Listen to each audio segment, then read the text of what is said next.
Muito bem, pessoal, como a gente mencionou, nós vamos mostrar para vocês aqui a nossa atividade legislativa armamentista ao longo do nosso mandato, tá? Você entra no site da Câmara, pesquisa por deputado, vai lá no meu perfil, e aqui você vem em 2023, colocando aqui quais são os projetos da minha autoria, você coloca aqui projetos de lei, tá? E nós selecionaremos aqui apenas os que tratam de alteração para o porte de arma, tá? No ano de 2023. Você vai poder analisar todos ali, acompanhar o andamento, ver como é que está. Então, nós vamos comentar os que tratam de porte de arma de 2023, para que vocês possam saber qual a nossa atividade legislativa em relação à pauta de armas. Lembrando que todas as ONGs desarmamentistas têm citado que o nosso mandato é o mandato que mais atuou em relação à pauta de armas de todo o parlamento. E a gente sabe, e é fácil constatar que o nosso mandato é, sem dúvida, o que mais atuou em relação à legítima defesa e o acesso a armas de fogo de toda a história do parlamento brasileiro. Nós somos o gabinete que mais legislou a respeito, que mais relatou a respeito, o que mais fez atividade parlamentar fiscalizatória a respeito, tá? Atividade parlamentar fiscalizatória são aqueles ofícios coibindo irregularidades, que eu mostrei um destes aqui, tá? Aqui tem um volume, são 6, dessa atividade fiscalizatória, e a gente vai tratar hoje dos projetos de lei que tratam de armas propostos pelo nosso gabinete em 2023, tá? Especificamente os que tratam de porte, tá? Depois a gente aborda os demais. Então, você colocou aqui qual que é o projeto, qual que é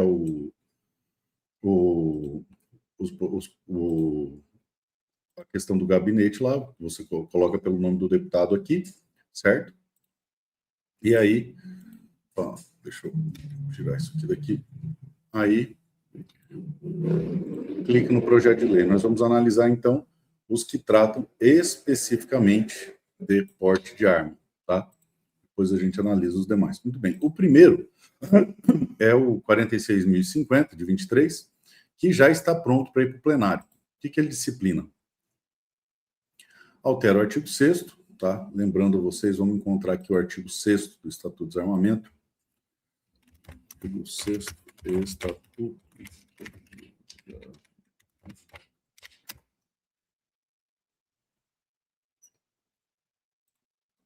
Está aqui. O que diz o artigo 6º? O 6º é o que trata do porte de arma. É proibido o porte de arma de fogo em todo o território nacional, salvo para os casos previstos em legislação própria e para. Aí os incisos são os que têm previsão para porte de arma e depois os parágrafos. Beleza? Então vamos lá. Nesse primeiro projeto de lei, a gente insere no inciso 12º que terão de porte de arma os membros do Poder Legislativo Federal, Estadual, Distrital e Municipal. Beleza? A autorização de porte desse inciso será expedida pelas respectivas casas, no termo dos seus regimentos internos, mediante comprovação de capacidade técnica e de aptidão psicológica para o manuseio de arma de fogo, atestadas na forma disposta no regulamento dessa lei, terá validade indeterminada, permanecendo após o término do mandato, podendo ser renovada apenas mediante ato fundamentado da respectiva mesa, tá certo? Bom, qual que é o outro que trata de porte que a gente fez? Esse aqui, nós fizemos especificamente para que despertasse em todos os parlamentares, de todos os membros do Poder Legislativo, seja estadual, federal, municipal, seja vereadores, deputados, senadores, o interesse pela matéria. Afinal de contas, a maioria sequer conhece que a matéria existe, tá? E, claro, levando em consideração o aumento da cultura da pessoa poder se defender da legítima defesa na divulgação desse conteúdo aqui em específico, certo? Já está pronto para ir a plenário. Bom, o segundo que a gente tratou de porte durante o exercício do ano de 2023 foi o 3045, tá? Também está pronto para o plenário, que em específico trata do porte de arma para os vigilantes, certo? Por que é importante isso aqui? Mesma coisa, para os vigilantes conhecerem, terem acesso à informação, para que eles despertem o interesse na questão armamentista e, mais do que isso, para que possam também se defender. Afinal de contas, de todas as questões de porte de arma, nós entendemos que todo cidadão tem direito à legítima defesa. É um direito natural, sem exceção. Todos, sem exceção. Mas algumas coisas são extremamente absurdas. Na verdade, toda a legislação de controle de armas do Brasil é absurda. A do vigilante é a mais esquisita, eu diria para vocês. Por quê? Porque o vigilante, quando ele faz vigilância VIP, ele, quando começa o seu trabalho, ele pode portar arma, ele fica uma semana fazendo segurança, ele fica portando arma o tempo todo, só que quando ele termina o seu trabalho, ele tem que entregar arma de fogo. Não faz o menor sentido. Então, ele pode defender a vida de terceiros, mas não pode defender a dele. Absurdo, como toda a legislação brasileira de controle de armas. Não faz o menor sentido. Bom, depois da questão do porte de arma para os vigilantes, nós fizemos ainda o projeto de lei 2.846, também está pronto, plenário. Ele trata do porte de arma para colecionadores, tá? E colecionadores de armas, munições e produtos controlados. O motivo é óbvio, uma vez que o colecionador, ele por ser detentor de um acervo considerável de produtos controlados, ele está exposto mas se bem que no Brasil, só o fato de você estar no Brasil, você já está exposto a risco, né? Não faz muito sentido esse diferencial. Na verdade, todos deveriam ter acesso a porte de armas, mas com ainda um pouco mais de razão quem detém produtos controlados como colecionador. Na sequência, o projeto de lei 2.786, também de 23, também está pronto para o plenário, e ele trata aqui do porte de arma para atiradores desportivos. O mais absurdo disso aqui é que no próprio inciso, no artigo 6º, você tem a previsão do porte de arma para atiradores esportivos, só que eles colocaram lá, tiveram a brilhante ideia de colocar mediante regulamentação, a regulamentação é por decreto, aí cria o absurdo do tal do porte de trânsito, quando ela vem, porque normalmente ela nunca vem, e a gente tem que se deparar com essa insegurança jurídica sem precedentes. Bom, o outro projeto de lei é o 2.586, de 23, tá? Esse ainda falta passar pela CCJ, passou pela Comissão de Segurança Pública, falta passar pela CCJ. Esse aqui trata do porte de arma de conselheiros tutelares durante a vigência do mandato. A razão é muito simples. O conselheiro tutelar ele tem que passar por atuar em muitos locais de perigo extremo, em situações bem complexas, sempre demandam, nesses casos, apoio da polícia, sem contar que a sua atuação coloca numa zona de risco, sendo ameaçado pelas pessoas que são objeto do seu trabalho. Então, por essa razão, a gente trouxe isso também aqui. Bom, nós temos ainda o 2.433, também de 23, que também já está pronto para o plenário, e ele trata em específico do porte de arma para os agentes de segurança patrimonial. Na sequência,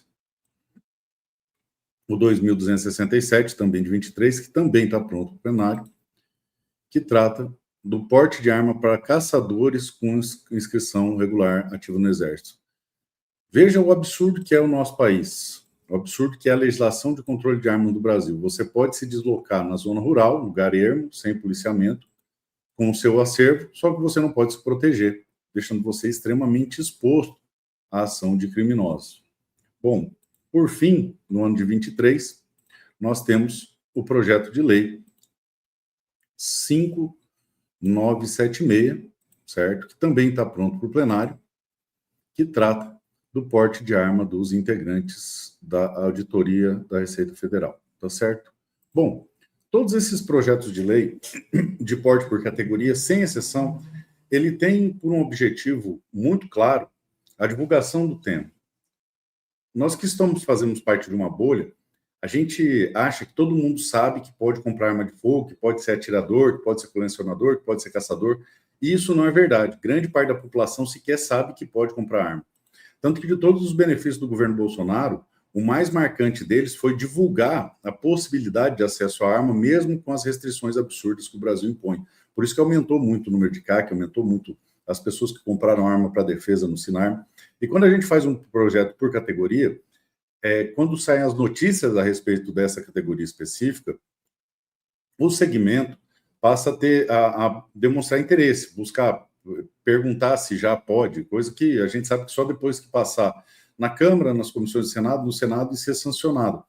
Mas isso dá oportunidade para as lojas, para os clubes, para os despachantes explicarem o seguinte: olha, o porte de arma de vocês ainda não saiu, mas você tem o direito de comprar arma de fogo, você tem o direito de se tornar atirador esportivo. Para você pedir porte, você tem que ter a sua arma.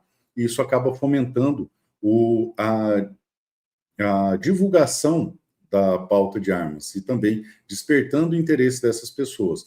É claro, todo brasileiro, só pelo fato de estar no Brasil, já está em situação de risco. Só que algumas pessoas estão numa situação de risco um pouco mais peculiar, um pouco mais contundente, e por essa razão acabam se destacando, o que torna mais fácil você passar um porte de arma numa situação específica, porque para que isso passe, nós precisamos de organização das categorias. Por exemplo, está pronto para o plenário ali o das polícias legislativas. Isso só foi possível por quê? Porque houve pressão da categoria, o pessoal se deslocou até Brasília, se organizou, e é assim que funciona. Então, quando você coloca um porte de arma geral e restrito, não há pressão social. Quando você segmenta, você consegue gerar essa pressão, você consegue gerar esse interesse, você consegue gerar essa busca.